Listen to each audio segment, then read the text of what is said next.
days, everything was simpler and more confused. One summer night, going to the pier, I ran into two young girls. The blonde was called Freedom, the dark one Enterprise. Signing in, guys, live from California. I got a treat for you guys this week. This week is the season finale. We're going to be touching base on a lot of topics, so stay tuned and let's enjoy this beautiful fucking city. ET phoning in from Venice motherfucking beach, guys. I've had a remarkable summer so far. Fucked up. This is ET phoning in from Venice beach. I've had a remarkable summer, guys. Let me tell you, from top surgery to traveling to meeting the love of my life, you name it, my summer has been remarkable. What I'm here to do right now is to sum up and finalize season 1. And I'm going to touch base on all of the subjects we have spoken about this season. So stay tuned and follow this journey. Relationships, guys. You guys remember that episode I did with Miss Cordova, the Love Stone Mermaid, my best friend, my soul partner. We had a really nice run with that episode. We got a lot of views. So relationships as a whole, give and take. Why can't people be genuine? Why are people draining? Why do people feel entitled to your space and your time? Where is the self-love, guys? Where is it? So this whole season I've been nice. I've been talking about the self-love and loving yourself and following your journey, and I'm always going to be about that. But realistically, you guys need to stop being so draining. Sometimes you guys could be the problem. I could admit when I'm the problem. I could admit when I'm the draining person. I could admit when I'm the person that wasted the time. A lot of people, and I see it within a lot of my peers as well, you guys don't know when to admit when you're wrong. You guys don't know when to admit that you were the toxic person. Now, for relationships as a whole, whether it's dating someone, whether it's a friendship, you guys should stop expecting shit from people. Because nobody owes you anything. You're not entitled to anybody's time. You're not entitled to anyone's space. And that's where you should start to understand self-love. When you love yourself, you don't expect shit from nobody. You don't expect shit from your peers, your partner, etc. You love yourself enough to be able to get your own. And even if you can't get your own, you still love yourself enough to have your own. It will follow you into your future relationships, whether it's a friendship or relationship, partnership, etc. My message to you is, do not make the same mistakes that you made in 2017 and or for the rest of your life. Shout out to Christian with the K, my boo, for giving me that topic for this season. I hope you come up with more ideas for me to talk about, because I be high as shit and I'll ramble. So give me a topic, guys. Gender conforming is the next topic we're going to be speaking about. Stay tuned. Gender conforming. The topic at hand. The topic that I get scrutinized and harassed on a daily about. Men who wear nail polish. Men who dress a little bit more feminine. And automatically get labeled as a homosexual. Now, you guys already know how I feel about this topic. I get harassed on a daily basis because I wear nail polish. Because I dress a certain type of way, because I don't sag my pants or wear baggy clothes. I'm automatically considered a homosexual. I have a whole girlfriend, a whole wife. Like, it doesn't make any sense to me. So my question to you guys, and I want you guys to really internalize this question: what the fuck does it matter? Why does it matter to you if I wear nail polish, or if another dude wears nail polish, or if the nigga wants to wear a skirt? What the fuck does it matter to you guys? It's not your body. It's not your life, and you should not be bothered by someone else's well-being. If I'm sitting here living happy and I'm wearing nail polish, what is it your concern? If my partner doesn't have a problem with it, if I don't have a problem with it, if my peers don't have a problem with it, why do you guys have a problem with it?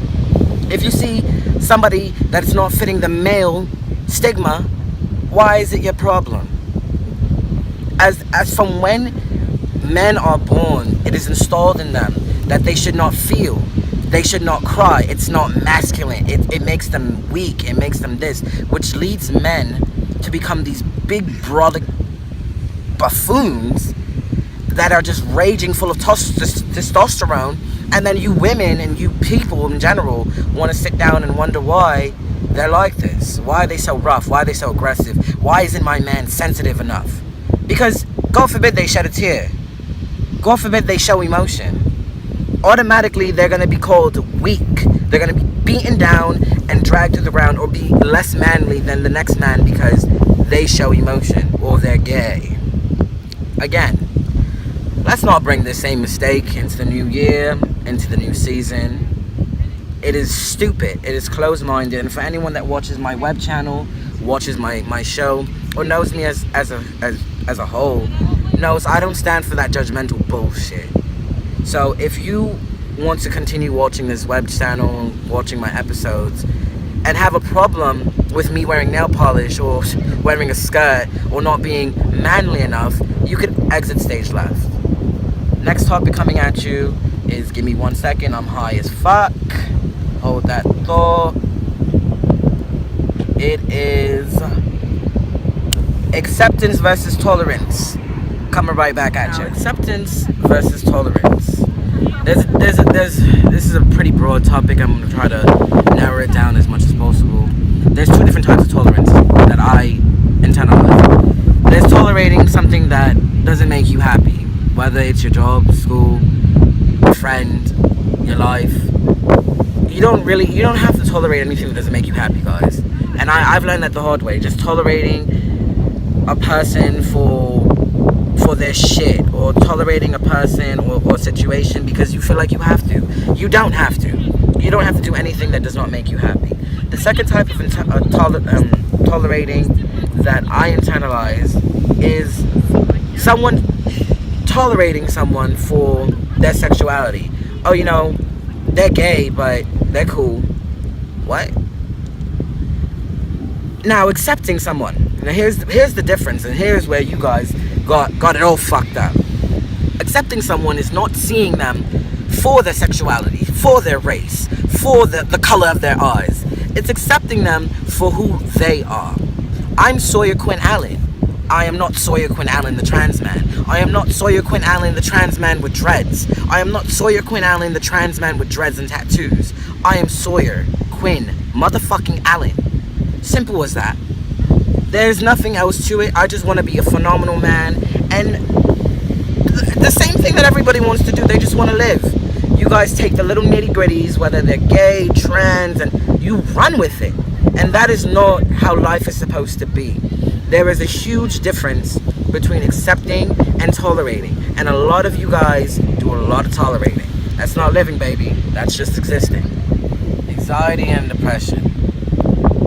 See, this is a real serious topic because a lot of my peers suffer from anxiety and depression. I myself have severe anxiety and depression. Then there's a lot of people that don't suffer from anxiety and depression and think that they do, and they're a part of the sad boy and sad girl club. A round of applause for the motherfucking sad boy and sad girl club. Now let's talk about that. I've come across a lot of people in my life who they have it pretty fucking good. I'm not going to even hold you.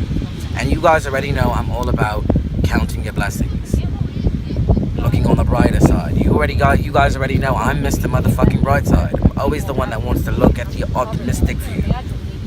I have people that come to me on a regular basis with problems that is as intense as the sand. So there's so many grains of sand in the world, but they're gonna sit down and literally try to sift through the sand when they can't just leave it alone and look at it.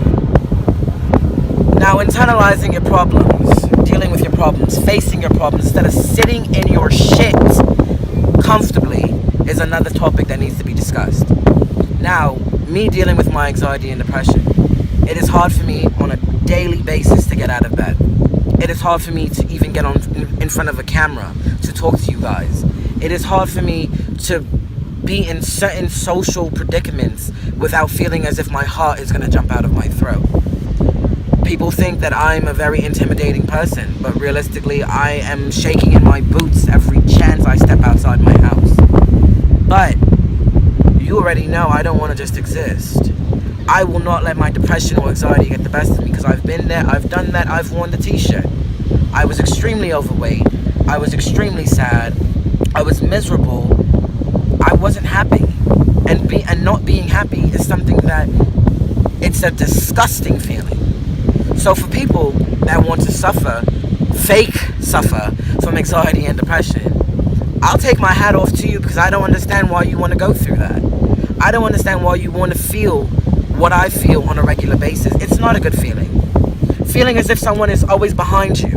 Feeling as if someone is going to attack you. Feeling as if you're not good enough. Feeling as if literally everything is tunnel vision and you can't see anything else. That is not a good feeling. And for people that want to sit down there and lie about feeling it, you could go fuck yourself. Because you're draining other people's lives. And it's not fair, because at the end of the day, do you ever stop to think that other people have problems? Do you ever stop to think that what you are falsely going through, someone is actually going through? I'm going to tell you guys a story. One day, I was involved with a person who lied to me about something really, really, really too close to home for me.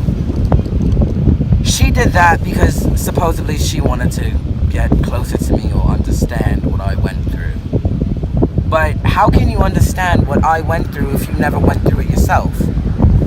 You could only feel for me. You could only think to imagine how it feels. And that's just fine. But lying about going through a situation that someone has realistically gone through is probably the greatest sin in the world. To lie and fake those emotions. And like I said before, fuck you. You're a piece of shit. The homeless epidemic. You guys remember how intense that episode was. I shared a lot of personal stories, a lot of personal experiences. We took you down onto a tour of Dumbo in New York City.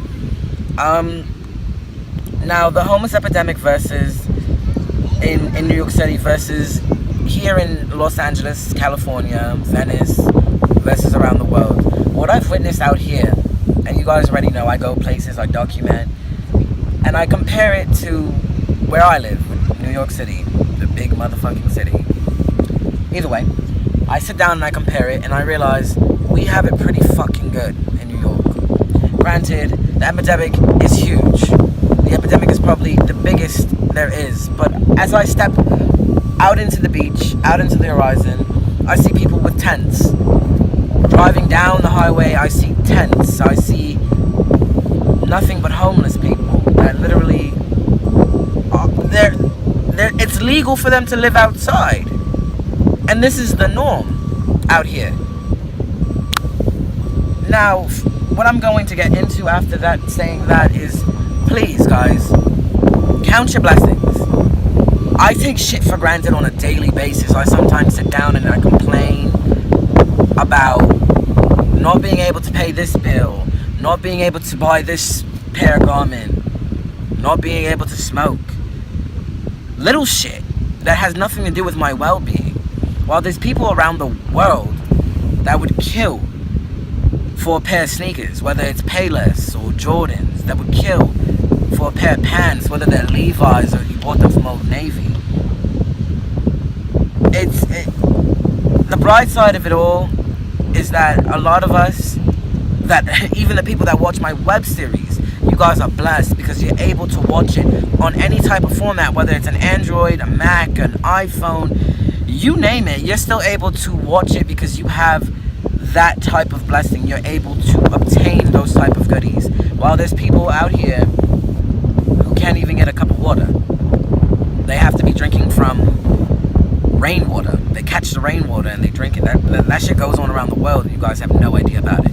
There was a fucking earthquake the other day in Mexico and nobody was talking about that either. There's so much shit that goes on around the world that nobody even blinks an eye towards, but you guys are so worried about the littlest shit. And I'm gonna need you guys to stop that and count your blessings. Because at the end of the day, you do not know what the next person is going through. You do not know what that person did to get to where they got to. Hating is... Don't be a hater, dear. Really. That's my saying. Don't be a hater. Because people work hard for what they get. You never know if that person was homeless at one point. Maybe that's why they are the way they are. Don't judge. Don't judge a book by its cover. You never know another person's struggle. Just count your blessings, guys. The next topic at hand that I talked a lot about in this season is sexuality, preference, judgment, living in fear. Living your truth as a whole could lead to your demise, whether it ends you out on the street, shunned by your peers, harassed at work, attacked by strangers. There's a lot of people that I've met and came across this past year or within the 2 years of my transition that are still very much not comfortable talking about being trans, that are still very much not comfortable about admitting that they're trans. Granted, I'm very happy for the people that have come to me and come out, and they came out to me telling me that, you know, I've given them the strength to help them come out as trans or help them come out as anything. Bless their souls, and I'm so happy I was there to help you guys. But why do we have to live in fear? Why is judgment placed upon us for living our truth? Why does it matter what we like? We're all human beings. At the end of the day, if you cut me open, I'm gonna have a heart, a lower intestines, fucking kidneys, a liver. I'm gonna have the same parts that you have, and the next person has, and the next person has. We all have the same parts. We all bleed red. We are all humans. We're skin, flesh, and bones. So I really would love to understand why we put labels on ourselves. Why do we have to just go according to what that label is? I'm bisexual. I'm gay. I'm this. I'm that. You're human. You like what you like, and if you don't like it, then you don't like it. You don't have to like it. But it's not your place to place judgment on it. It's not your place to judge another person's life, because that's not your life to judge. Now, say it with me. This is my life, and I wouldn't want anyone else to judge my life. Right. So why would you judge another person's life? At the end of it all, you guys need to learn how to transcend your being. This is a vessel. This vessel that you're in it for right now. But how does your soul really look, guys? Now, there's a lot of people that I know, they believe in God, Jesus Christ, you know, a higher being. People believe in Judgment Day. People believe in that when they pass on, they're going to have to face their Creator. Now, if you believe all of that, do you really think with the soul that you have, your judgmental soul, God is going to look upon you and be happy? Do you think that? God is the only person that's supposed to judge us. So, why are you guys the judgers? I don't understand that. Transcend your being, open your vortex, open your minds, live a little, guys. Shit is really not that serious. Nigga, I'm in Los Angeles right now, the most spontaneous trip of my life, and I'm fucking living. While you guys are sitting down, judging, and judging, and judging, and judging, and judging, and just existing. Season 2 will be a lot more intense. If you guys thought that this season was intense, if you guys thought this season was vulgar, prepare for a shit show, guys, because season 2, we're going to be extremely blunt. We're going to be extremely grungy. I'm going to have new guest stars. I'm going to be traveling more. You guys will see everything firsthand, and I hope you guys stay tuned and follow this journey. I love you guys, even though I curse you guys out a lot. You guys are the best for putting up with my shit, and you already know, it's just a bad day, not a bad life. And this is E.T. phoning out. I'm gonna enjoy Venice.